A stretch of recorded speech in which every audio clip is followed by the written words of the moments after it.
In this tutorial, I'll show you how to create this image by using Blender and Stable Diffusion XL.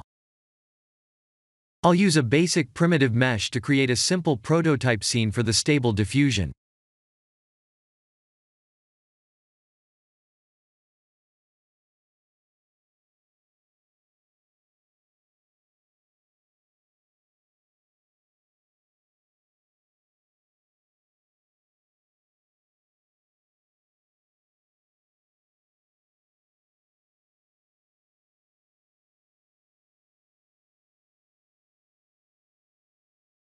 Please render the image and import it in Stable Diffusion.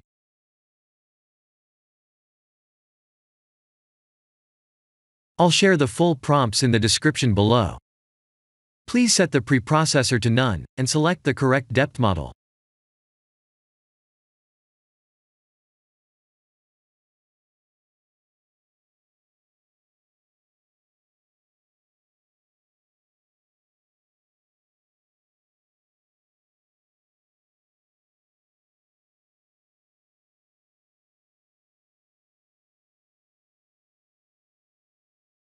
Now that the AI knows what we need, let's send this result to image to further enhance the details.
This is the end of the tutorial. Thank you for watching.